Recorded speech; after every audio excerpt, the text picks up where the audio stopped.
Good morning friends, most welcome to join this session. आज का session इस series का 15 नंबर का सेशन है। इसके पहले हमने 14 सेशन पहले ही कंप्लीट कर दिया, जिसमें हमने सेम पैटर्न रखा है कि टॉप 10 एमसीक्यू अटेंड करने हैं, उसका एक्सप्लेनेशन देखना है और उससे हमारी जो टॉपिक्स आती हैं सामने उनको कवर करना है और देखना है जो इंपॉर्टेंट सेक्शन है उस टॉपिक से रिलेटेड, उससे रिलेटेड क्वेश्चन कैसे पूछे जाते हैं। ठीक है, तो इस प्रकार से ये सेशन आपके लिए हर एक स्तर के एग्ज़ाम में लाभदायक होने वाला है। ठीक है, तो चलिए सेशन को स्टार्ट करते हैं, देखते हैं आज का इंपॉर्टेंट क्वेश्चन।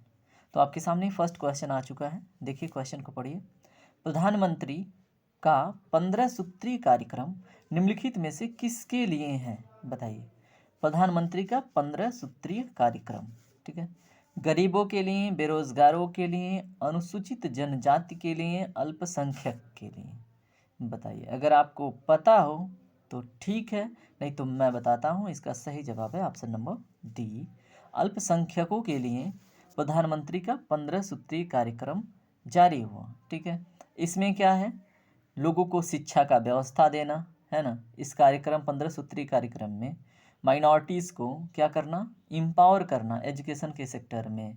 उसके बाद उनके अंदर टेक्निकल स्किल डालना, जिससे क्या हो, उनका ना विकास हो। ठीक है, वो अपने जीवन में कुछ अच्छा करें। ठीक है, इस बात को लेके ये पहल सामने आई। ठीक है, अब इसमें और क्या है, अगर माइनॉरिटी है तो माइनॉरिटी में कौन कौन आते हैं, बताइए। बौद्ध आते हैं, ओके, ईसाई आते हैं, ओके, मुस्लिम आते हैं, ओके, और उसके बाद जैन भी आते हैं। ठीक है, तो और भी अगर कोई आता है ना तो आप हमें बताइएगा। ठीक है, तो एक है धर्म, ठीक है, जिसको हम पी से प्रोनाउंसिएट करते हैं, तो उसको कमेंट सेक्शन में आप बताइएगा। ठीक है, जो किस में आते हैं, माइनॉरिटी में। चलिए अगला क्वेश्चन देखते हैं, आपके सामने अगला इंटरेस्टिंग क्वेश्चन है। आपको ये बताना है ना कि ये जो अनुच्छेद दिया गया है, इसमें से कौन सा अनुच्छेद है जो राष्ट्रपति के ना क्षमादान शक्ति से संबंधित है ना। राष्ट्रपति की कुछ शक्तियां, जैसे क्षमा करने की, किसी मैटर में राहत देने की, या फिर उसे पूरी तरह से छूट देने की, है ना, जो ऑलरेडी इंसान अपराधी घोषित हो चुका है, तो उस प्रकार से रिलेटेड। ठीक है, कोई भी अपराध किया है उसने, ठीक है, तो अगर निलंबित है, अनुमोदन है, किसी भी प्रकार की, है ना, स्थिति अगर बनती है तो किस अनुच्छेद के अंतर्गत बनती है। तो आपके सामने 4 अनुच्छेद दिए गए हैं, अनुच्छेद 70, अनुच्छेद 72, अनुच्छेद 74, अनुच्छेद 76। तो इसका सही जवाब है ऑप्शन नंबर बी, यानी कि अनुच्छेद 72 के अंतर्गत क्या है, आर्टिकल 72 किसके विषय में बात करता है, राष्ट्रपति के क्षमा की जो शक्तियां हैं, है ना, क्षमा दान देने की, उससे रिलेटेड। ठीक है, तो ओके, चलिए अगला क्वेश्चन देखते हैं। भारत सरकार अधिनियम 1919, जिसको हम बोलते हैं गवर्नमेंट ऑफ इंडिया एक्ट 1919, या फिर मोंटेगो चेम्सफोर्ड रिफॉर्म 1919, ठीक है, पहली बार भारत में द्विशासन के रूप में जाने जाने वाला एक सिस्टम पेश किया गया था। ठीक है, द्विशासन, इस व्यवस्था को हम बोलते हैं डायरकी इंग्लिश में। ठीक है, तो ये जब व्यवस्था 1919 में लाई गई थी गवर्नमेंट ऑफ इंडिया एक्ट के अंतर्गत, तो इसमें आपको ये बताना था कि जो विषय थे ना उसमें, वो कौन कौन से विषय थे। ठीक है, तो इन जो ऑप्शंस दिए गए हैं उसमें से सही जवाब चूज कीजिए। ए है केंद्रीय विषय और प्रांतीय विषय, बी है आरक्षित विषय और स्थानांतरित विषय, सी है निहित विषय और अशिष्ट विषय, डी है सामान्य विषय और समवर्ती विषय। तो इसका सही जवाब हो जाता है ऑप्शन नंबर बी। तो इसका थोड़ा सा हम ना एक्सप्लेनेशन देखते हैं, जिससे आपकी क्वेश्चन इजली बने इस टॉपिक से रिलेटेड। ठीक है, 1 मिनट आप रुकिए, थोड़ा सा खराश टाइप का कुछ हो रहा है, जस्ट वेट। Okay, sorry. तो देखिए, गवर्नमेंट ऑफ इंडिया एक्ट 1919 में क्या हुआ था, डायरकी यानी कि द्विशासन का प्रोविज़न आया था, प्रावधान। तो इसमें क्या था ना, 2 लिस्ट थी, एक का नाम था रिजर्व, जिसको हम बोलते हैं क्या, आरक्षित। ठीक है, तो अब इसमें अंतर क्या है उसे जान लेते हैं, और एक था ट्रांसफर्ड। ठीक है, तो ट्रांसफर्ड को क्या बोलते हैं, स्थानांतरित। ठीक है, तो जो रिजर्व लिस्ट था और जो ट्रांसफर लिस्ट था, 2 जो विषय लिस्ट थे, तो इस पे काम करता था गवर्नर। ठीक है, कुछ ऐसे विषय थे, ठीक है, जैसे रिवेन्यू हुआ, ठीक है, जैसे एग्रीकल्चर, रोड, है ना, ऐसी कुछ चीज़ें जी थी, वो गवर्नर के अंतर्गत आती थी। और बहुत सारे विषय थे जिनको हम ट्रांसफ़र लिस्ट बोलते थे, ट्रांसफ़र लिस्ट के सब्जेक्ट, वो आते थे काउंसिल ऑफ मिनिस्टर के अंतर्गत। ठीक है, तो इस प्रकार से ये व्यवस्था लागू की गई थी, कहाँ पे, क्वेश्चन बनेगा कहाँ पे, तो इसको बोलते हैं प्रोविंस में, यानी कि प्रांत में। ठीक है, तो प्रांतों में ये व्यवस्था लागू की गई थी।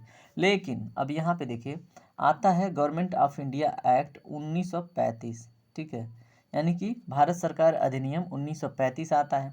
इसमें क्या होता है, इसको जो द्विशासन है इसको प्रांतों में से क्या कर दिया जाता है, कैंसिल कर दिया जाता है, और कहाँ पे अप्लाई कर दिया जाता है, सेंटर में। ठीक है, प्रांतों से इसको हटा दिया जाता है द्विशासन व्यवस्था को, और ला दिया जाता है सेंटर में। तो ये चीज़ आपको पता होना चाहिए। ठीक है, चलिए अगला क्वेश्चन देखते हैं। आपको बताना है कि कौन सा संविधान संशोधन विधेयक, ठीक है, नागरिकों को सहकारी समितियों का गठन करने का मौलिक अधिकार प्रदान करता है। बताइए। ए है 110वां, बी है 111वां, सी है 112वां, डी है 113वां। तो इसका सही जवाब क्या है? इसका सही जवाब है ऑप्शन नंबर बी, यानी कि 111वां संविधान संशोधन विधेयक नागरिकों को सहकारी समितियों का गठन करने का मौलिक अधिकार प्रदान करता है। ठीक है, तो ठीक है, अगला क्वेश्चन देखते हैं। अगला क्वेश्चन है 1986 में नागरिकता अधिनियम के विभिन्न संशोधनों में निम्नलिखित परिणाम दिए गए हैं। ठीक है, अब देखिए परिणामों को कि दोहरी नागरिकता का प्रावधान, 18 साल की उम्र में सही मतदान, श्रीलंका बांग्लादेश आदि के शरणार्थियों द्वारा नागरिकता प्राप्त करने में कठिनाई। अब इनमें से बताना है कौन सा कथन सत्य है। ए है 1 और 3, बी है 2 और 3, सी है केवल 3, डी है कोई नहीं। तो इसका सही जवाब क्या है बताइए। इसका ऑप्शन नंबर सी सही है। ठीक है, यानी कि इसमें जो केवल तीसरा ऑप्शन है वो सही है। ठीक है, 1986 में जो नागरिकता अधिनियम आया था, ठीक है, उसमें जो संशोधन हुआ था, तो उसमें जो सही ऑप्शन है केवल तीसरा, यानी कि श्रीलंका बांग्लादेश आदि के शरणार्थियों द्वारा नागरिकता प्राप्त करने में कठिनाई।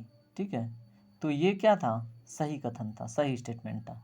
अब इसकी बात अगर हम करें, ठीक है, तो भारत के संविधान ने पूरे देश के लिए क्या किया था, नागरिकता प्रदान की थी। ठीक है, और उसमें ना प्रोविज़न था overseas citizen of India and जो हमारे पीआईओ हैं, ठीक है, यानी कि हमारे पड़ोसी देश हैं, वहाँ पे जो ये जारी की जाती थी सिटीजनशिप, उसको हम बोलते थे पीआईओ। ठीक है, तो ओसीआई और पीआईओ जैसा क्या था, एक कॉन्सेप्ट था। ठीक है, जिन्हें क्या किया जाता था, मतलब इनके थ्रू इनको नागरिकता मिलती है। पीआईओ जैसे हमारे जो पड़ोसी देश हैं, ठीक है, उनके लिए ये प्रोविज़न रखता था नागरिकता का। ठीक है, और जो सीआई है ये इनके परे जो हैं, जो हमारे पड़ोसी देश हैं उनके परे जो नागरिक थे उनके लिए नागरिकता का प्रावधान करता था। ठीक है, इनको क्या कर दिया गया, मर्ज कर दिया गया। ठीक है, और फिर क्या, भारत में कोई दोहरी नागरिकता नहीं है, ये तो आप लोगों को पता है। ठीक है, तो ये तो आपको ऐसे ही दिख रहा है, यानी कि ऑप्शन ये गलत होता तो ये भी गलत हो जाता।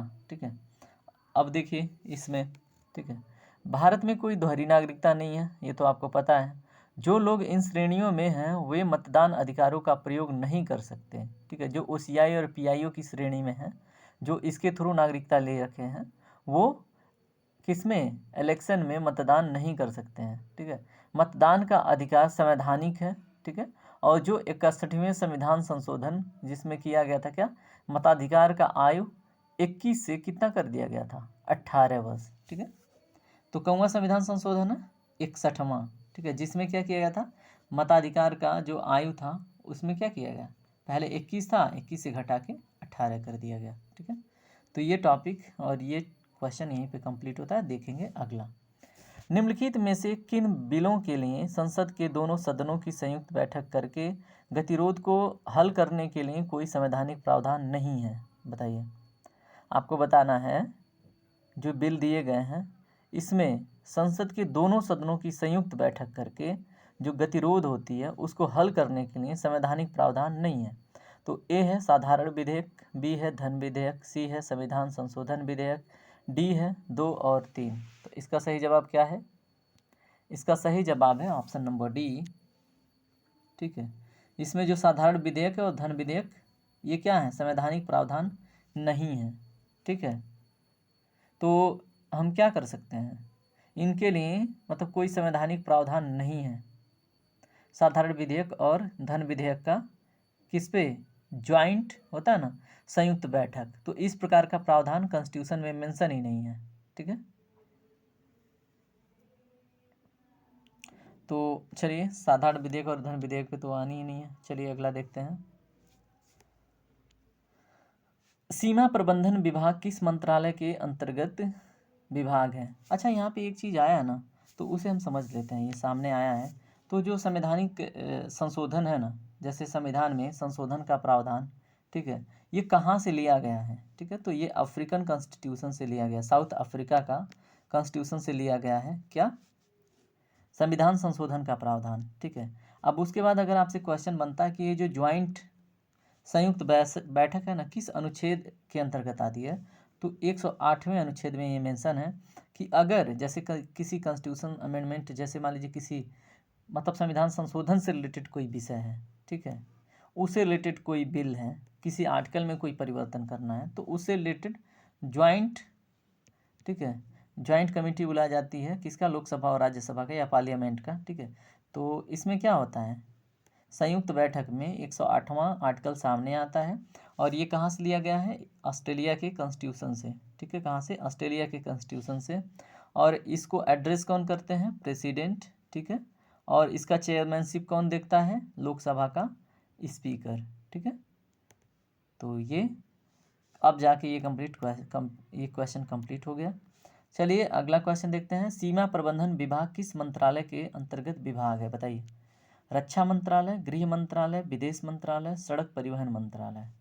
तो इसका सही जवाब है गृह मंत्रालय। ठीक है, जो सीमा प्रबंधन विभाग है, ठीक है, जिसमें क्या आता है? ब्रो, बॉर्डर रोड ऑर्गेनाइजेशन भी इसी के अंतर्गत आता है। ठीक है, किसके? होम मिनिस्ट्री के अंतर्गत। ठीक है, is it from the home ministry या फिर डिफेंस मिनिस्ट्री? ये थोड़ा सा डाउटेबल है, आप लोग क्लियर करके बताइएगा। ठीक है, border road organisation home ministry के अंतर्गत आता है या फिर डिफेंस मिनिस्ट्री का? ठीक है, तो इसमें क्या है? सीमा प्रबंधन विभाग गृह मंत्रालय के अंतर्गत आता है। ठीक है, आप थोड़ा सा रुकिए, मैं उसको क्लियर कर लेता हूँ, नहीं तो फिर। तो चलिए, हमें जवाब मिल चुका है। इसका सही जवाब है क्या? जो ब्रो है, ठीक है, इसका तो, इस क्वेश्चन का तो सही जवाब आपको गृह मंत्रालय मिल चुका है, लेकिन जो बॉर्डर रोड ऑर्गेनाइजेशन है ये डिफेंस मिनिस्ट्री के अंतर्गत आती है। ठीक है, तो ये चीज़ पता होना चाहिए। चलिए देखते हैं अगला टॉपिक। अगला क्वेश्चन क्या है? लोकसभा की जो सर्वाधिक सीटें हैं वो अनुसूचित जनजाति को किस प्रदेश में आरक्षित हैं? बताइए। मध्य प्रदेश में, राजस्थान में, आंध्र प्रदेश में, गुजरात में। इसका सही जवाब क्या होगा? इसका सही जवाब है ऑप्शन नंबर ए, यानी कि मध्य प्रदेश में। ठीक है, जो क्या है, अनुसूचित जनजाति की सर्वाधिक सीटें रिजर्व्ड हैं। ठीक है, तो कहाँ से हैं? मध्य प्रदेश से। ठीक है, अब यहाँ पे बात करें, कुल 29 लोकसभा सीट हैं, जिसमें से 6 तो उन्हीं के लिए हैं। 6 पे कौन है? अनुसूचित जनजाति। ठीक है, टोटल कितनी है? 29। ठीक है, तो ये चीज़ पता होना चाहिए। ठीक है,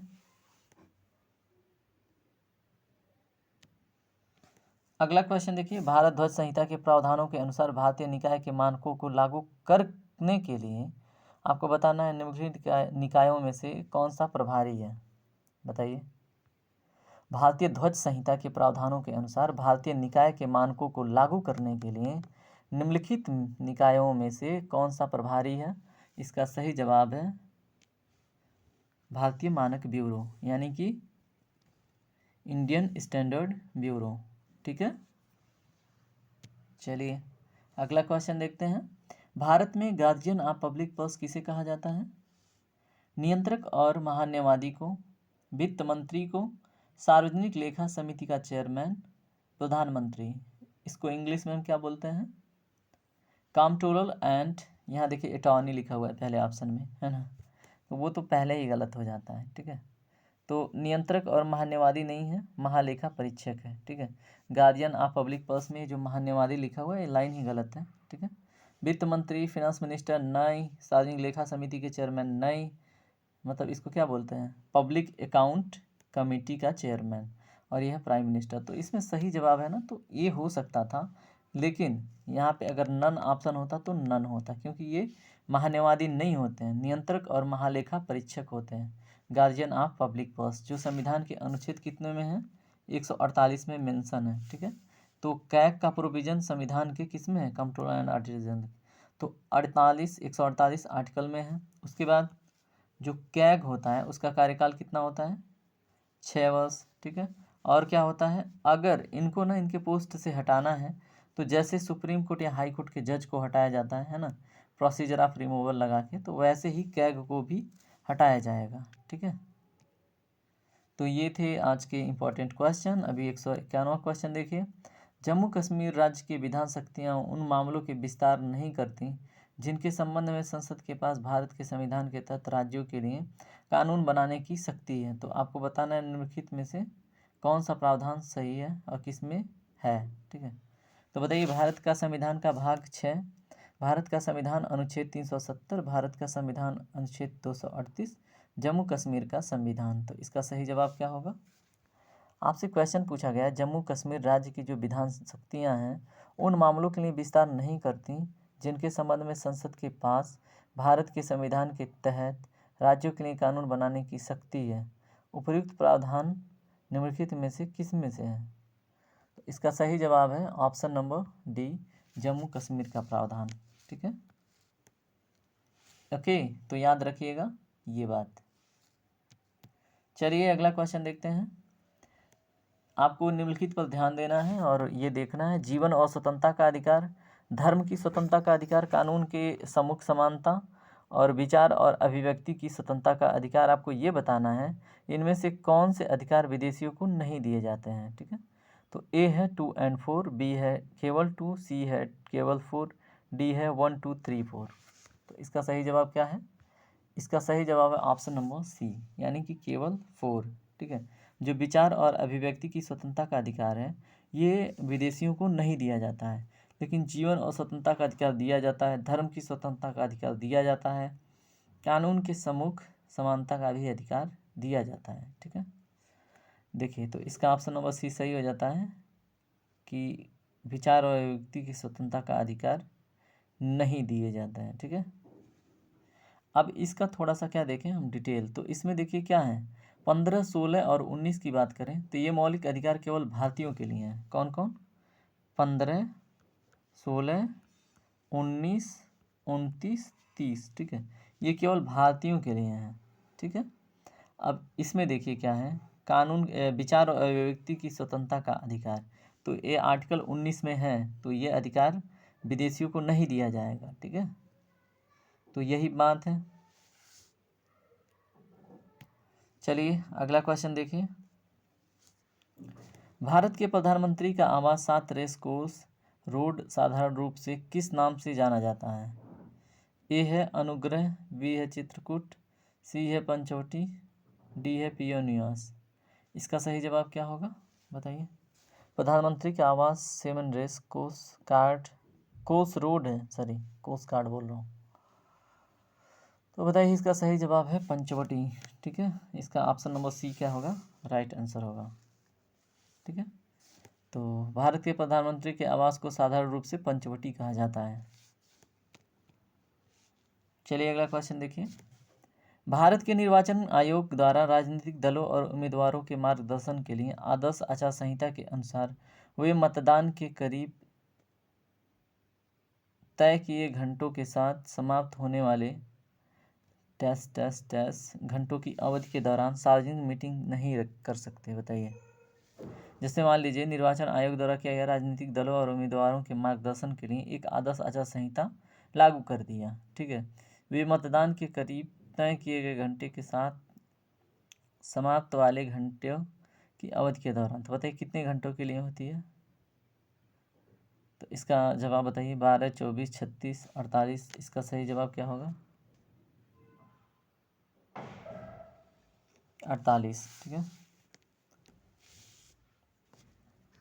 चलिए अगला क्वेश्चन देखते हैं।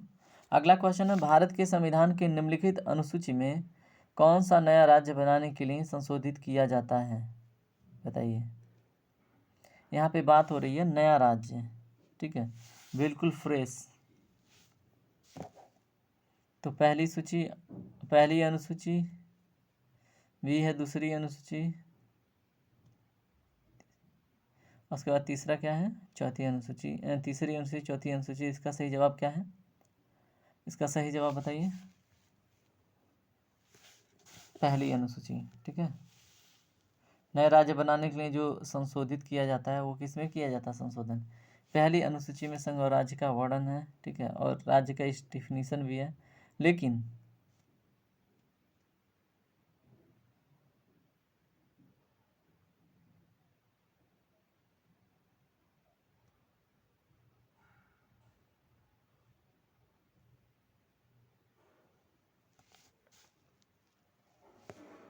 अगला क्वेश्चन देखते हैं।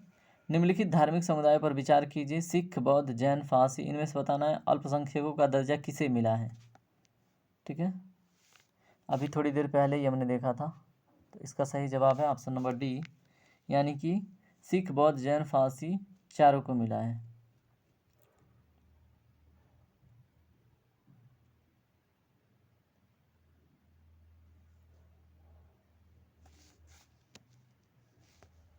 अगला क्वेश्चन पढ़िए। भारत में एक राज्य के कार्यकारी शक्ति के संदर्भ में निम्नलिखित में से कौन सा कथन सही है?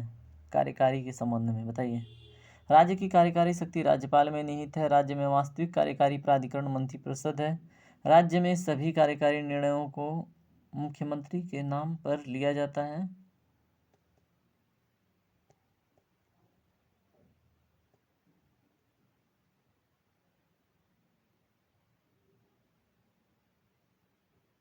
बताइए। भारत के राज्य में कार्यकारी शक्ति के संदर्भ में निम्नलिखित में से कौन सा कथन सही है? राज्य की कार्यकारी शक्ति राज्यपाल में निहित है। राज्य की वास्तविक कार्यकारी प्राधिकरण मंत्रिपरिषद में है। राज्य में सभी कार्यकारी निर्णयों को मुख्यमंत्री के नाम पर लिया जाता है। इसका सही जवाब क्या है? इसका सही जवाब है ऑप्शन नंबर, बताइए, ए, केवल 1 और 2।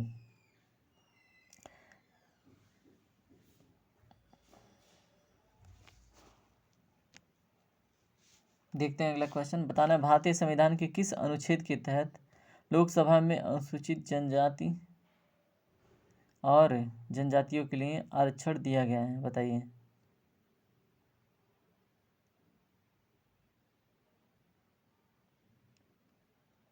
ए, 330, 332, 222, 345। इसका सही जवाब क्या है? 330। ठीक है, ऑप्शन नंबर ए। ओके, तो भारतीय संविधान के अनुच्छेद 330 के तहत लोकसभा में अनुसूचित जाति और जनजाति के लिए आरक्षण है। ठीक है, चलिए सेशन ये यहीं पे कंप्लीट होता है दोस्तों। टेक केयर, राधे राधे, आपका दिन शुभ हो। अगर सेशन पसंद आए तो सेशन को लाइक, कमेंट, शेयर, सब्सक्राइब करना मत भूलिएगा। ठीक है, टेक केयर, बाय बाय।